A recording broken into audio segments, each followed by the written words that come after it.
Many students have this problem कि starting में they are highly motivated and वो बहुत अच्छे से पढ़ाई करते हैं, बट धीरे धीरे एज टाइम पासेस उनका स्टडी ग्राफ ऐसे डाउन होते जाता है। They are not able to maintain that consistency.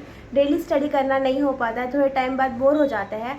And ऐसा सब क्यों होता है, the reason behind this things and the solution to it, let's talk about this in today's video. So hi guys, I am सी Sakshi Agarwal and I welcome you on to today's video. एक दिन हमारी पढ़ाई बहुत ज़्यादा अच्छे से हो जाती है and we are highly motivated, but the next day फिर से हम बिल्कुल स्टडी करने का हमारा मन नहीं करता। हमें पता है कि हमारे एग्ज़ाम्स अभी आने वाले हैं, 1-2 महीने में ही है हमारे exams, but still we are not able to maintain the consistency. तो ऐसा क्यों होता है? इसका सिंपल रीज़न ये है कि आपको जब पता है, मतलब आपका माइंड सिग्नल दे रहा है कि आपको पढ़ना है, बट आप फिर भी नहीं कर रहे हो। क्यों? क्योंकि आप अपने मन के अकॉर्डिंग चल रहे हो। अगर आप अपने मन के अकॉर्डिंग चलोगे तो ट्रस्ट मी, आप कभी भी स्टडी नहीं कर पाओगे, बिकॉज आपका मन कभी बोलता है कैसे कि हाँ आज एकदम से उठ के मुझे ना बहुत ज़्यादा स्ट्रगल करने का मन कर रहा है, मुझे बहुत अनकंफर्टेबल चीज़ें करने का मन कर रहा है। तो ऐसा कभी भी नहीं होगा।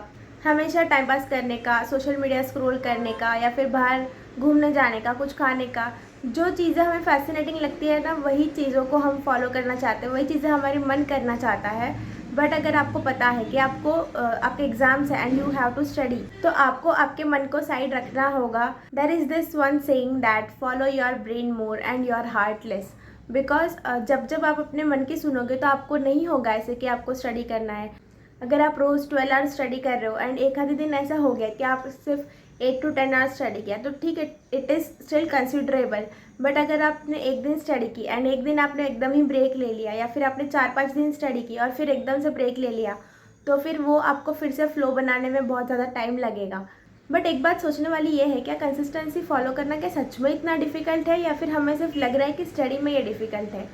ऑनेस्टली आप अपने आप से पूछना कि क्या रोज़ जॉब जाने के लिए, आर्टिकलशिप या इंटर्नशिप जो भी आपने किया है, तो क्या रोज़ आपको ऑफिस जाने का मन करता था क्या? नहीं ना। बट स्टिल आपको पता है कि यहाँ पे आप एक्सक्यूज़ नहीं दे सकते हो, आपकी तबीयत ख़राब है या फिर आपका मन नहीं है, बट स्टिल यू नो कि आपकी रिस्पॉन्सिबिलिटी है, आप अकाउंटेबल हो किसी को, एंड इसीलिए आप वो चीज़ फुलफ़िल करते थे। अगर आपने अभी तक जॉब नहीं की है तो आप अपने पेरेंट्स को देखो, अगर उनमें से कोई जॉब करता है तो क्या वो रोज़ जाते हैं? क्या रोज़ उनका मन करता है क्या? क्या उन्हें वो चीज़ें मोनोटोनस नहीं लगती है क्या? But still they are doing, because उन्हें पता है कि उनकी रिस्पॉन्सिबिलिटी है टूवर्ड्स देयर फैमिली। या फिर अगर वो बिज़नेस कर रहे हैं तो वो अपना बिज़नेस को रोज़ रन कर रहे हैं ना। बिज़नेस में कितने बार अप्स एंड डाउन्स आते हैं, डेली का दिन सेम नहीं होता है, and still ups and down face करने के बाद भी रोज़ जाते हैं एंड रोज़ अपना बिज़नेस के लिए जो भी चीज़ें रिक्वायर्ड है वो चीज़ें करते हैं। आपकी मदर है जो होम मेकर है, तो भी आप देखो कि रोज़ कितना मोनोटोनस काम हो जाता है वो, but still they are doing it for their family. तो आपके पेरेंट्स इतने सालों से वो चीज़ कर रहे हैं, उन्हें मोनोटोनस लग रहा होगा, बोरिंग लग रहा होगा, कुछ भी हो, but still they are doing it. And इस एज में आके भी वो लोग वो चीज़ें कर रहे हैं, बिकॉज उनका जो वाई है, कि रीज़न जो है उनका कि क्यों मुझे ये चीज़ें करनी है, वो बहुत ज़्यादा स्ट्रांग है। एंड वैसे ही जब जब आपके ऊपर रिस्पॉन्सिबिलिटी आई है, आपने भी फुलफ़िल किया है, because your why to do this thing was very strong, very clear. तो इसीलिए जब आप स्टडी करने भी बैठ रहे हो तो आपको अपना रीज़न कि मुझे ये स्टडी क्यों करनी है, आपको फैमिली को सपोर्ट करना है, आपको फाइनेंशियली इंडिपेंडेंट होना है, आपको स्ट्रॉन्ग एंड अथॉरिटी में रहना पसंद है, या फिर आपके जो भी रीज़न्स हैं, मेक श्योर कि आप अपना जो वाई है वो क्लियर कर रहे हो। जो हाफ सीए वाली वेब सीरीज़ आई थी उसमें भी सबसे फर्स्ट एपिसोड में यही चीज़ बताई थी कि आपको अपना वाई जो है कि मुझे क्यों करना है ये काम, क्यों करनी है ये स्टडी, तो वो आपका बहुत ज़्यादा क्लियर होना चाहिए। Let it be any responsibility और पैशन और एनी थिंग, बट आपका वाई जब स्ट्रांग रहेगा तो आपको खुद को रोज़ रोज़ पुश करने की ज़रूरत नहीं पड़ेगी। आप खुद से ही मोटिवेटेड होगे। सेल्फ मोटिवेशन जब होता है तो आप अपने आप कंसिस्टेंट रह पाओगे। एंड वन मोर थिंग जो आपको बहुत ज़्यादा ध्यान रखनी है वो ये है कि आपको खुद को रिवॉर्ड करते हुए चलना है। Reward yourself is very important, because see when you are studying तो रिजल्ट्स जो है वो लॉन्ग टर्म में दिखते हैं, मतलब थोड़े 6-7 महीने बाद दिखेंगे आपको, एकदम से अभी रिजल्ट्स नहीं दिखेंगे।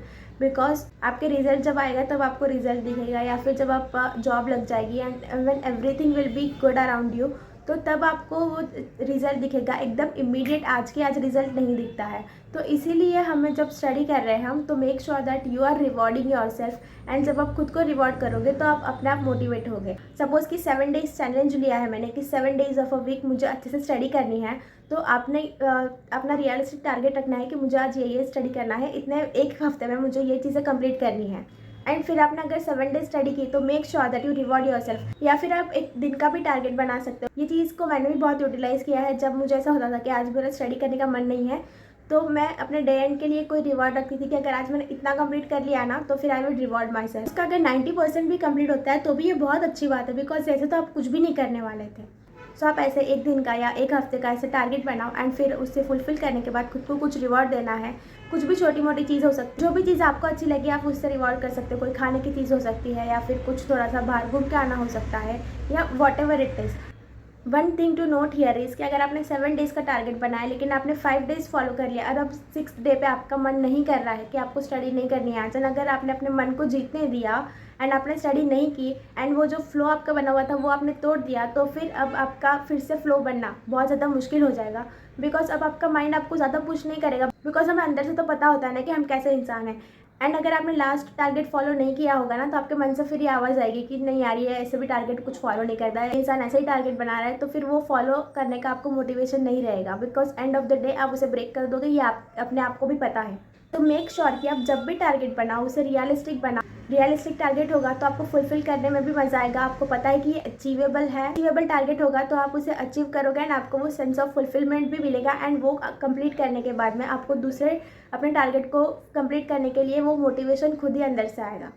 सो आई होप आपके रीजंस क्लियर हो गए होंगे कि क्यों ये कंसिस्टेंसी फॉलो करने में इतना प्रॉब्लम आता है, इसका जो सोल्यूशन है वो क्या है, एंड साथ साथ में आपको अपने आप को रिवॉर्ड करते हुए चलना है। That's it for today's video and I hope this video was helpful to you. If you like this video then make sure that you like, share and subscribe, and thank you for watching. This is CA Sakshi Agarwal signing of.